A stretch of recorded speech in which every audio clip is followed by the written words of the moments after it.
नमस्कार, the voice news से मैं प्रगति सिंह, जहां प्रतिदिन हम बताते हैं आपके आसपास की जुड़ी घटनाओं के बारे में, जिसका है सीधे जनता से सरोकार। एक नजर आज की सुर्खियों पर। दादरा एवं नगर हवेली में लोक जनशक्ति पार्टी द्वारा पार्टी का 25वां स्थापना दिवस मनाया गया।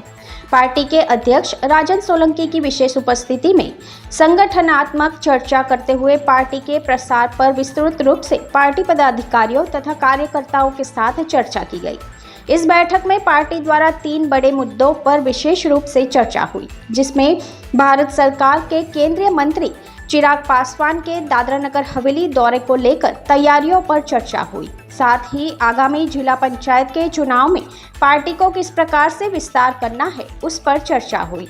इस कार्यकारिणी सभा में संघ प्रदेश के लोक जनशक्ति पार्टी के अध्यक्ष राजन सोलंकी, उपाध्यक्ष मिलन गौरात, तुषार भावसार, सुभाष मौर्य के साथ साथ पार्टी के अन्य कार्यकर्ता मौजूद रहे।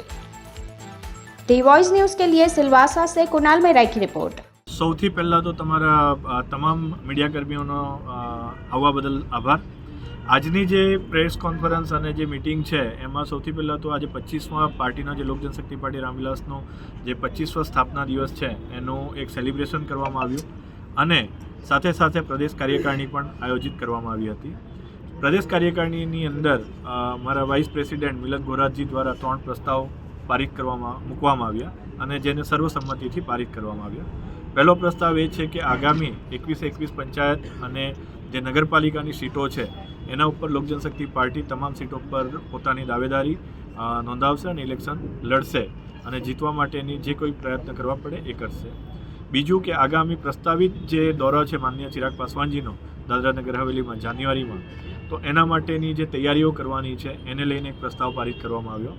તમામ કાર્યકર્તા એને એ ઇવેન્ટને મહોત્સવ બનાવવા માટે પોતાની એનર્જી લગાવશે એનો એક વિચાર કરવામાં આવ્યો। અને ત્રીજું, પાર્ટીનું સંગઠન હાલમાં લગભગ અમારી 9 પંચાયતો સુધી સીમિત છે। એ પંચાયતોથી આગળ નીકળી તમામ 21 પંચાયતોમાં પોતાનું સંગઠન વિસ્તાર કરીએ એના માટેની ચર્ચા વિચારણા કરવામાં આવે। તમે અગર લોક જનશક્તિ પાર્ટી રામવિલાસનો જો તમે ઇતિહાસ જોશો તો જે કોઈ બી પ્રદેશના જ્વલંત મુદ્દાઓ હતા એ મુદ્દાઓ તમામ અગ્રેસરપણે લોક જનશક્તિ પાર્ટીએ પ્રશાસન સામે રજૂઆત કરી જ છે।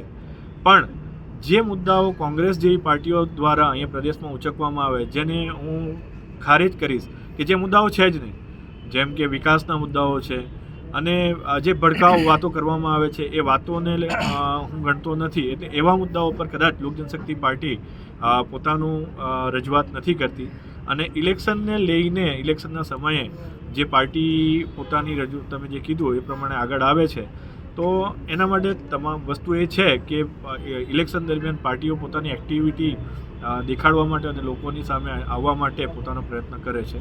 બાકી લોક જનશક્તિ પાર્ટી પોતાના તમામ મુદ્દાઓ જ્વલંત મુદ્દાઓ પ્રદેશના જે છે એ ઊંચાઈ કરે છે। શક્તિ પાર્ટી રામવિલાસ પોતાના કેપેબિલિટી પર આવનાર ઇલેક્શન લડશે, કોઈ ગઠબંધન કરવામાં આવશે નહીં। અને જો કદાચ પરિસ્થિતિ કોઈ બદલાઈ, હાલમાં તો અમારી પ્રદેશ કાર્યકારિણીનું એક મત છે કે ઇલેક્શન ગઠબંધનના વિપરીત જઈને લડવામાં આવશે।